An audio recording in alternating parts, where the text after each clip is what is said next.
morning, 3JS. How are you today? Today I'm going to read to you the first chapter of The Tale of Despereaux.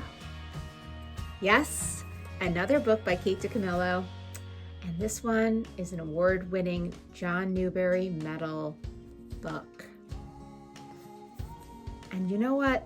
I chose this book because I really love the idea of traveling to a completely different place than where our reality is and seeing these characters overcome their challenges, especially after I read the first chapter.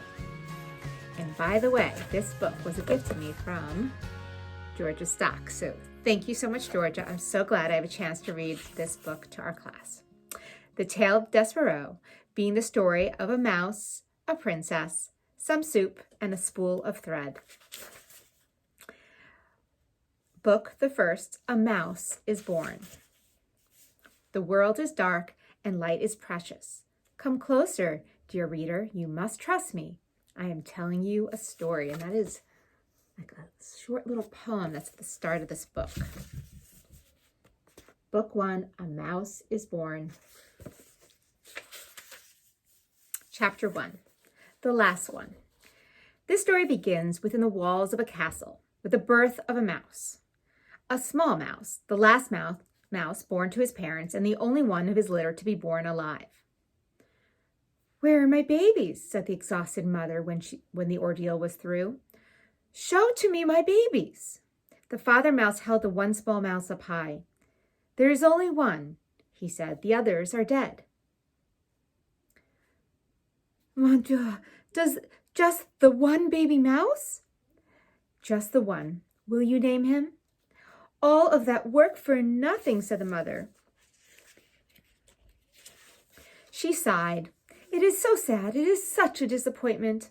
She was a French mouse who had arrived at the castle long ago in the luggage of a visiting French diplomat. Disappointment was one of her favorite words. She used it often. "Will you name him?" repeated the father. "Will I name him? Will I name him? Of course I will name him, but he will only die like the others. Oh, so sad. Oh, such a tragedy." The mouse mother held a handkerchief to her nose, and then she waved it in front of her face. She sniffed. "I will name him, yes, I will name him the mouse Despereaux, for all the sadness, for the many despairs in this place. Now, where is my mirror?" Her husband handed her a small shard of a mirror. The mouse mother, whose name was Antoinette, looked at her reflection and gasped aloud. "Oh," she said to one of her sons, "get for me my makeup bag. My eyes are a fright." While Antoinette touched up her eye makeup, the mouse father put Despereaux down on a bed made of blanket scraps. The April sun, weak but determined, shone through a castle window, and from there squeezed itself through a small hole in the wall and placed one golden finger on the little mouse.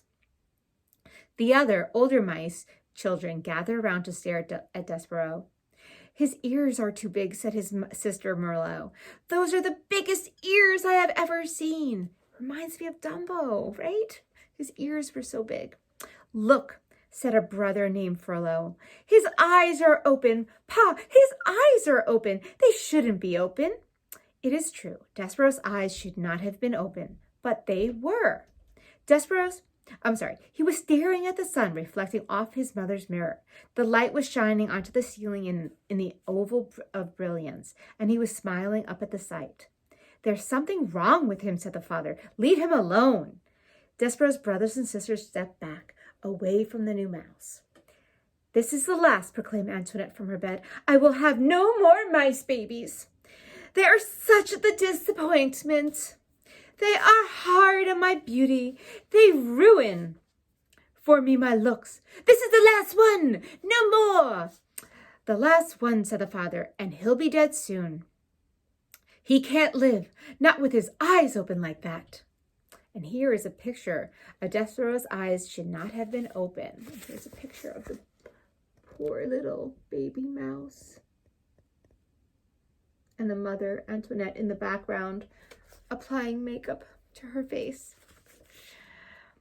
"He can't live, not with his eyes open like that," said his father. But reader, he did live. This is his story. And that is how chapter 1 ends. Tomorrow we will read chapter 2. Such a disappointment. I hope you enjoyed that. Looking forward to seeing you soon. Bye, 3JS.